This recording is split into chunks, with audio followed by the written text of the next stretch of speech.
Let me start with something that feels almost illegal to say out loud in America. Most people who never become wealthy aren't lazy.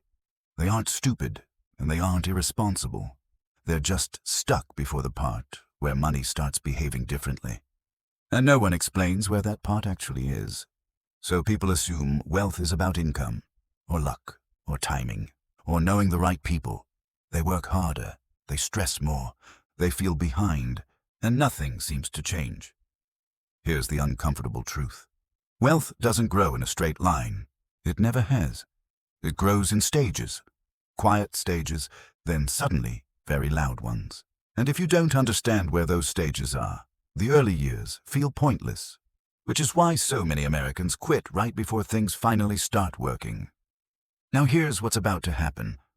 In the next couple of minutes, you're either going to feel relief or irritation. Relief if this explains why your progress feels painfully slow.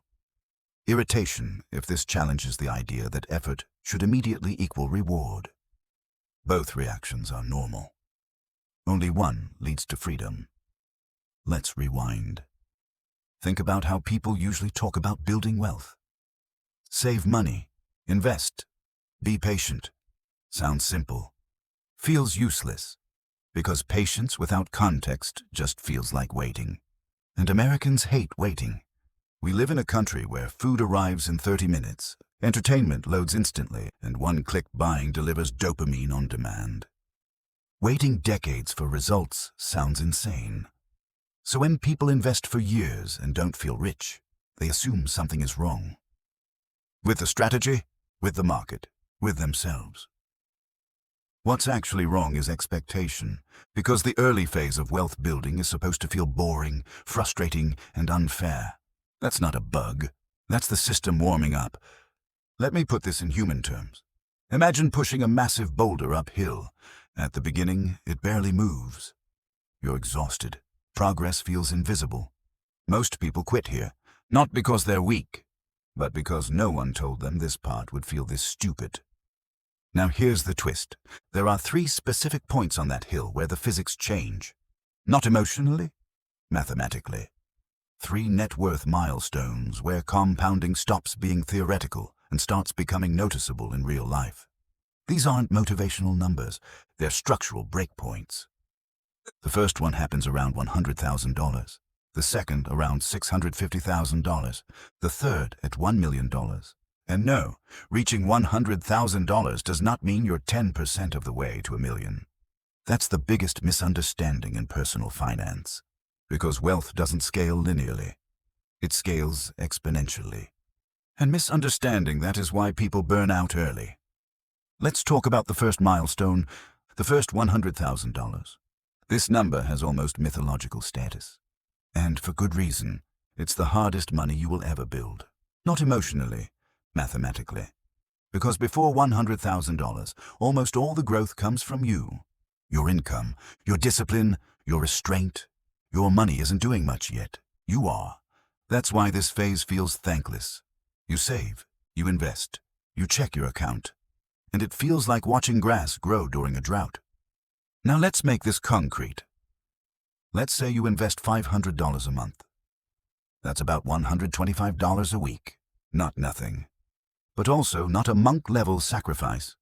Historically, a diversified stock market portfolio returns about 7% annually after inflation. We'll be conservative. At that pace, it takes roughly 7 to 8 years to reach your first $100,000. 7 to 8 years. That's the part no one puts in TikTok captions. Now here's the key detail. Out of that $100,000, almost half came from your contributions. The rest came from growth, which means your money is finally pulling some weight. But here's the psychological trap. People look at that and think, great, only 9 more times this. That thought kills motivation. Because that's not how this works. The first $100,000 isn't 1/10 of the journey. It's the foundation of the entire structure. Once you cross it, the slope changes. The boulder gets lighter. Now here's where things start to feel weird. The second $100,000 does not take another 8 years. It often takes closer to 5. Same contributions, same strategy, same market. The only difference? Your money is now working alongside you. At $200,000, compounding becomes noticeable. Not life-changing, but noticeable. You start seeing years where your investments earn more than you contributed. That's the moment something clicks. You realize this isn't about effort anymore. It's about time, and time is ruthless, but fair. Now let's talk about why most people never get here. Because the first phase feels like punishment. You're doing everything right, and nothing dramatic is happening. So people stop. They pause. They say they'll restart when things are better. Things never get better if you stop. The people who win aren't more motivated. They're just more stubborn in the boring phase. Now let's inject a little reality and humor, because this is America. Building wealth is like going to the gym. The first month is miserable. You're sore. You look the same. You question every decision. Most people quit here. The people who don't suddenly notice their body changing months later, not because they worked harder, because they stayed long enough for biology to kick in. Money works the same way. Compounding is financial biology. Now let's move forward.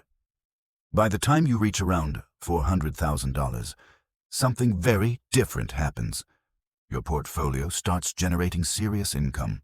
Not quit your job money, but this could cover a big chunk of my life money. At this point, investment returns alone can approach $25,000 to $30,000 per year. That's not theoretical, that's math. And suddenly, job loss feels less terrifying. Bad bosses feel less powerful.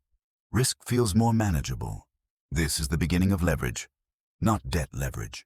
Psychological leverage. You're no longer negotiating with life from desperation. Now we reach the second milestone, around $650,000. This is where the game changes emotionally. Because at this level, a conservative 7 to 8% return produces roughly $45,000 to $50,000 per year. That's not luxury money, but it's stability money. That's I can survive money. For the average American household, this is the point where fear starts to fade. You still work, you still earn, but you're no longer dependent on your next paycheck to exist, and that changes how you behave. You make better decisions. You say no more often. You stop chasing every shiny opportunity. Ironically, this is when wealth accelerates the fastest, because calm people make better financial choices. Now let's talk about the $1 million mark, because this one is wildly misunderstood. $1 million doesn't make you rich. It makes you free from panic. At $1 million, even conservative returns generate $70,000 to $80,000 annually. That's not yacht money. That's control money. Control over time, control over risk, control over choice. You don't have to stop working, but you don't have to tolerate nonsense either. This is the moment money truly works harder than you do. And here's the part nobody tells you. Once you reach this level, every additional dollar is easier than the last. Because now compounding does most of the heavy lifting. Your job becomes optional. Your money becomes momentum. Now let's address the fear everyone has. What about market crashes? Here's the irony. Crashes are only terrifying before compounding kicks in. After that, they're uncomfortable, but manageable. If you're investing consistently over decades, downturns actually accelerate long-term growth. You buy more when prices are low. Your future returns benefit. The people hurt most by crashes are the ones who never built enough margin. Which brings us back to the real lesson. Wealth isn't about getting rich fast. It's about surviving long enough for math to work. The tragedy is that most people quit right before the turning point, because no one told them where it was. In the next part, we'll break down the second and third milestones in detail, why $650,000 changes how you see risk, why $1 million isn't the finish line, and how Americans sabotage themselves psychologically right before things get easy. This is where most people get it wrong. Now let's talk about the part where people usually mess everything up. Not at the beginning, not when they're broke, not when they're struggling, but right when things start to work. This is where Americans don't fail financially. They sabotage themselves psychologically. Because the second milestone doesn't feel like success. It feels confusing. You've done the right things. You've saved. You've invested. You've stayed consistent longer than most people ever do. And yet, you don't feel rich. You don't feel safe. You don't feel finished. So your brain starts asking dangerous questions. Is this it? Shouldn't I feel happier? Why does it still feel fragile? Welcome to the $300,000 to $700,000 zone, the most misunderstood phase of wealth building in America. This is where money starts to matter, but not enough to show off, which makes it deeply uncomfortable in a culture built on visible success. Let's ground this in reality. At around $300,000 invested, assuming a diversified portfolio, a good year might earn you $20,000 to $25,000. That's real money. That's someone's rent, someone's tuition, someone's lifestyle. But here's the problem. It doesn't arrive monthly. It doesn't arrive predictably, and it doesn't arrive with a congratulations card. It shows up quietly. Some years it's there.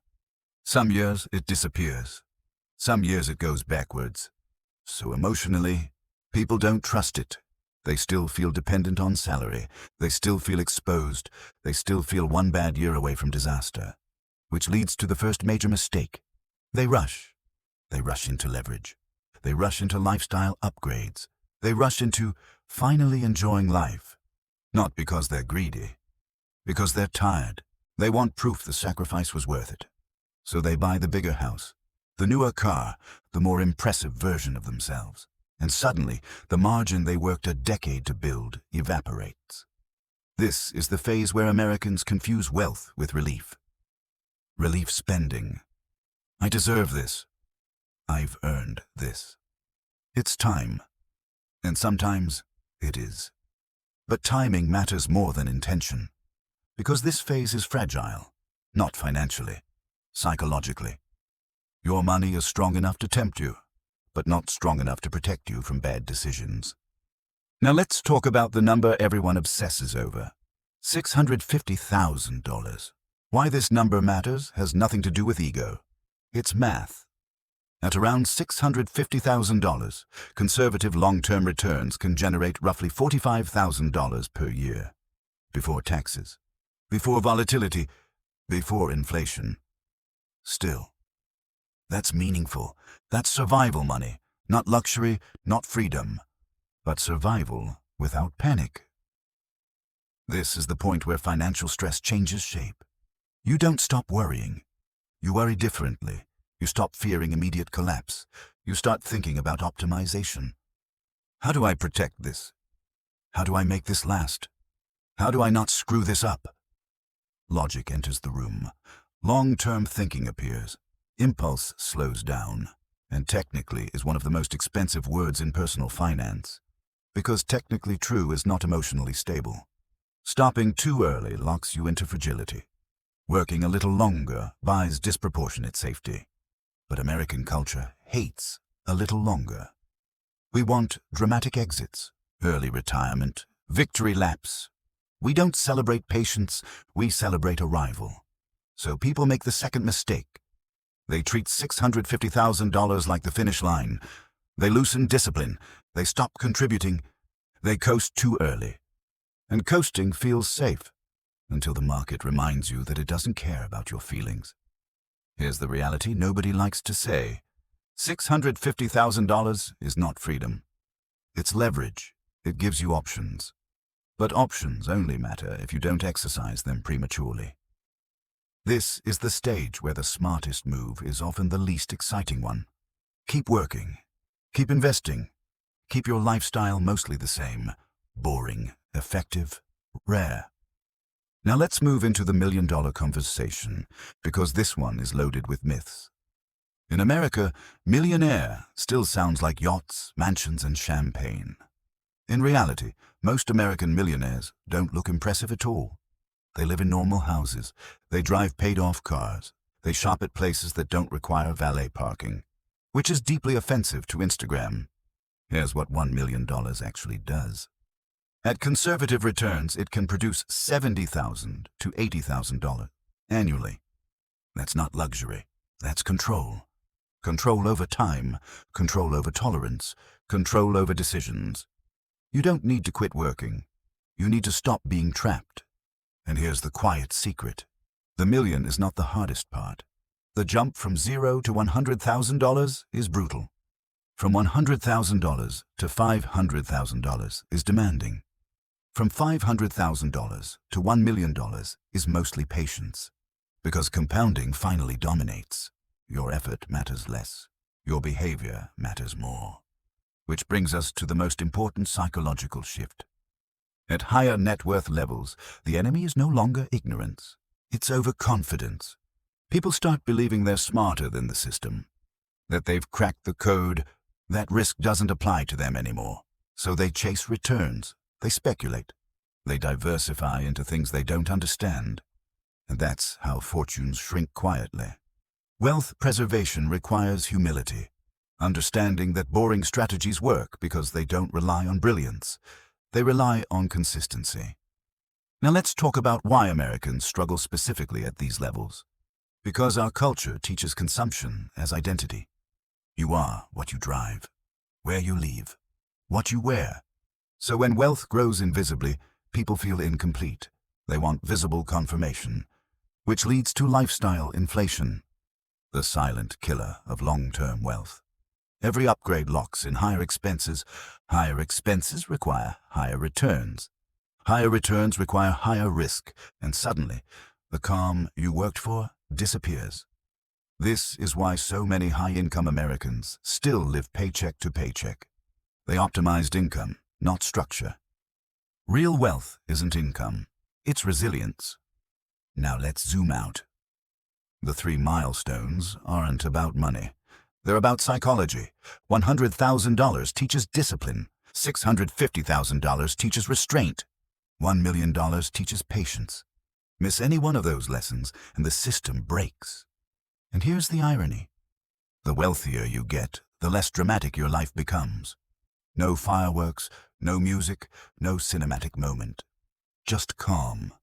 And calm is invisible to everyone except the person experiencing it. Which is why so many people chase drama instead. In the final part, we're going to talk about the end game. Not retirement, not quitting work, but how to use these milestones to design a life that doesn't revolve around fear, how to avoid the most common late-stage mistakes Americans make, and how to build a relationship with money that doesn't collapse under stress. This is where everything comes together. Here's the part nobody warns you about. Once you reach serious money, the danger doesn't disappear. It changes costumes. At lower levels, the enemy is scarcity. At higher levels, the enemy is distortion. Distorted expectations, distorted identity, distorted risk perception. Because once you cross into 7 figures, money stops being a goal and starts becoming a mirror. And most people don't like what it reflects. Let's talk about life after $1 million.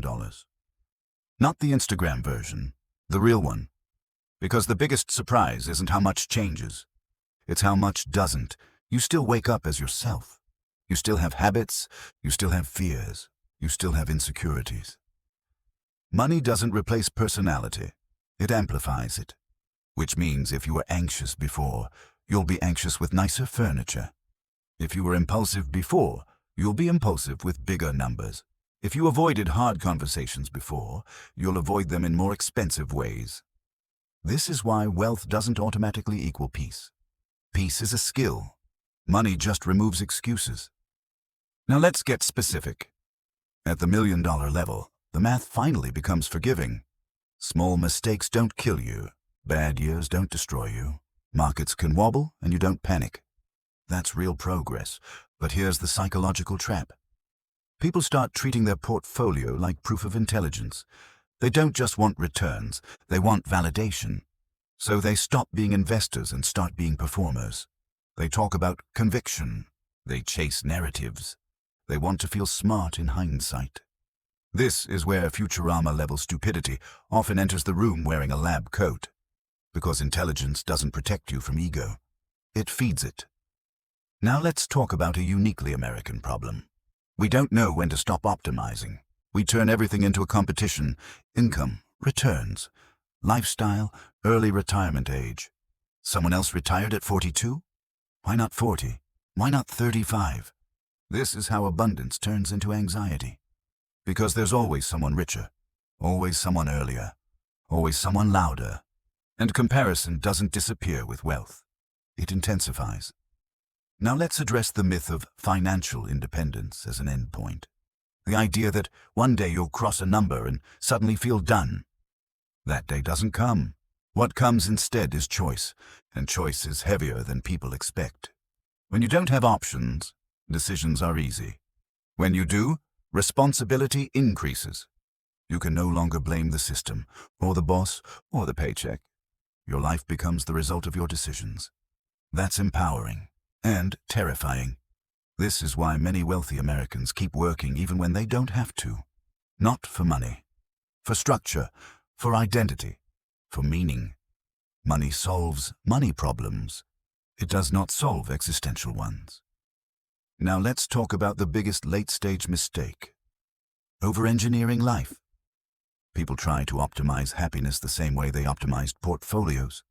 More travel, more hobbies, more freedom, and suddenly life feels like a project instead of an experience. You don't need to extract maximum enjoyment from every dollar. You need rhythm, predictability, purpose, enough novelty to feel alive. This is where wisdom starts to matter more than spreadsheets. Now let's zoom out and connect everything. The 3 milestones were never about status. They were about how much control you have over your reactions.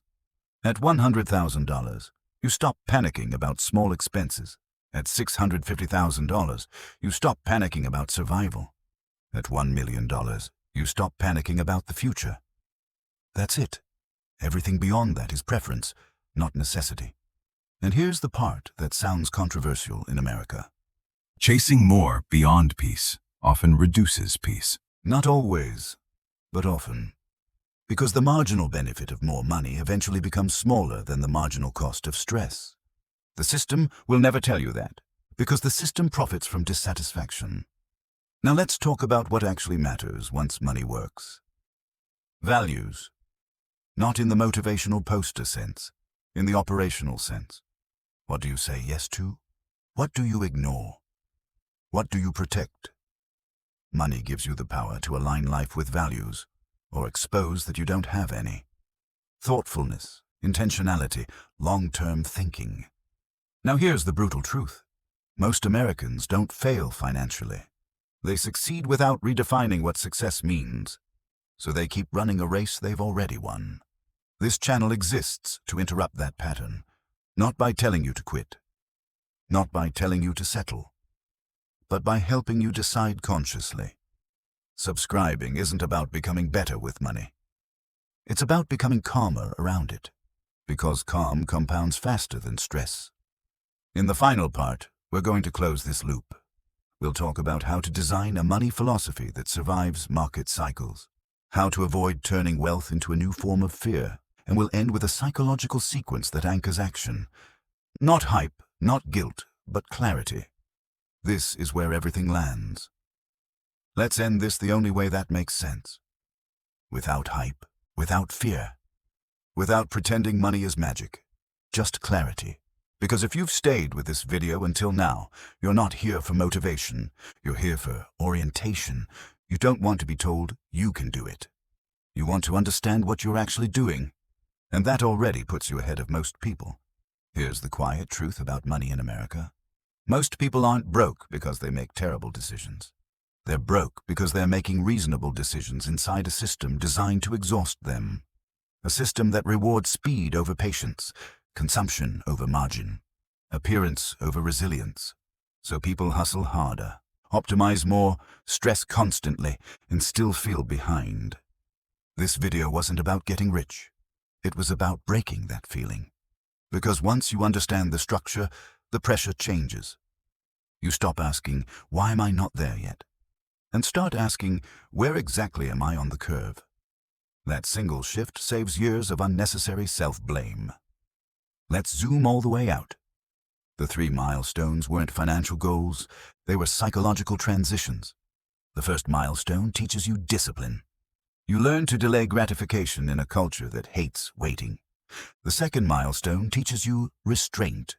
You learn not to confuse relief with success. The third milestone teaches you patience. You learn that peace is not loud. Miss any of those lessons, and money becomes stressful again, no matter how much you have. That's why so many high-income Americans are still anxious, still reactive, still chasing.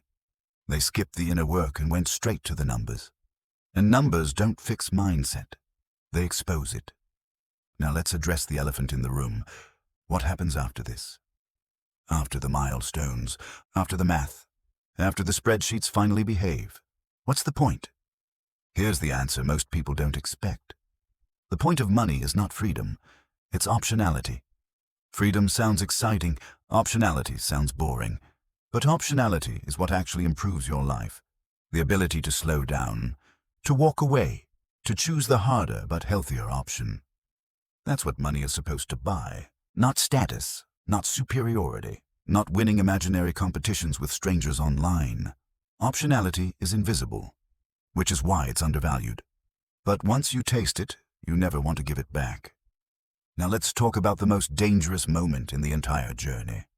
Not when you're broke, not when you're struggling, but when things are finally okay. Because okay is when people stop paying attention. They stop learning, they stop questioning, they stop refining their thinking. They assume stability is permanent. It isn't. Markets change. Rules change. Life changes. The only thing that survives change is adaptability. And adaptability comes from understanding, not confidence. This is why humility is one of the most underrated financial skills. Not pretending you know nothing, but knowing exactly what you don't know. The best investors aren't fearless. They're careful. The calmest people aren't reckless. They're prepared. Now let's bring this home. If you're early in the journey, here's what matters most. Don't rush. Don't compare. Don't quit during the boring phase. That phase isn't punishment. It's preparation. If you're in the middle, this is your reminder. Don't cash in your discipline too early. Don't upgrade your stress. Don't turn progress into pressure. If you're further along, this is the hardest lesson. Don't let money become your new anxiety. Don't over-optimize your life. Don't forget that peace was the goal, not accumulation. Now here's the part that matters more than any number. Your relationship with money sets the tone for your entire life. If money feels like a judge, you'll always feel behind. If money feels like a scoreboard, you'll never feel done. If money feels like a tool, things finally relax. This channel exists to help with that shift. Not to sell certainty, not to promise shortcuts, not to manufacture urgency, but to offer perspective in a financial culture that thrives on confusion. Subscribing isn't about supporting a creator. It's about choosing better inputs. What you repeatedly consume shapes how you think. How you think shapes how you decide. How you decide shapes your future. That chain is real whether you acknowledge it or not. If this video helped you see money differently, even slightly, hit like. Not for the algorithm, for reinforcement. Now do something more important. Send this video to one person, not to convince them, not to correct them, but to start a better conversation. Someone smart, someone thoughtful, someone who also feels like the rules were never clearly explained. This kind of information compounds faster when shared. And finally, if you leave a comment, don't say, "Great video." Say one thing that stuck with you, one idea that challenged you, one assumption you're now questioning. Those comments matter. They shape what this project becomes. This channel isn't here to tell you what to do with your money. It's here to help you think clearly enough to decide for yourself. Thanks for staying. Thanks for thinking. And welcome to a calmer, more intelligent relationship with money.